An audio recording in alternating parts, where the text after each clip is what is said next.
Virer rouge la nuit de vendredi à samedi prochain, c'est la couleur dont devrait se parer la Lune lors de la plus longue éclipse du 21e siècle. 103 minutes si le ciel ne s'en mêle pas avec trop de nuages.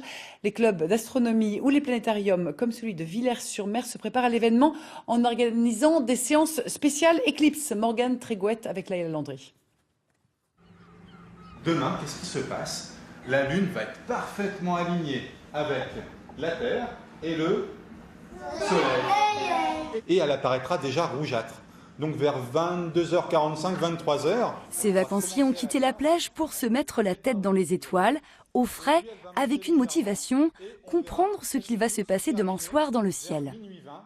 Elliot est très curieux et là la séance de planétarium c'était logique puisque avec l'éclipse on en a parlé à la maison, donc l'idée c'était de lui faire comprendre ce qui allait se passer tout simplement.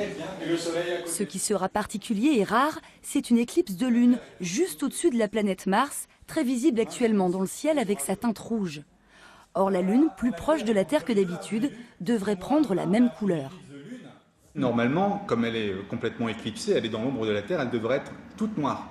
Mais il s'avère que justement la réfraction du Soleil, la lumière du Soleil qui passe dans l'atmosphère très fine de la Terre, eh bien, ces petits rayons parviennent à éclairer légèrement la Lune de couleur rouge. C'est un petit peu le même phénomène qu'on rencontre quand on voit un lever ou un coucher de soleil. Un spectacle unique donc et un record. Avec une durée d'1h43, il s'agira de l'éclipse la plus longue du 21e siècle. J'espère que demain, ce sera magique et qu'on puisse le découvrir malgré peut-être une zone orageuse. Allez, le temps va nous faire qu'on va la voir, notre éclipse. Il faudra donc être attentif à la météo locale pour choisir son emplacement. Pour l'équipement, préférez les jumelles ou lunettes de soleil. Rappelons-le, il s'agit d'une éclipse de lune que vous pourrez donc admirer à l'œil nu.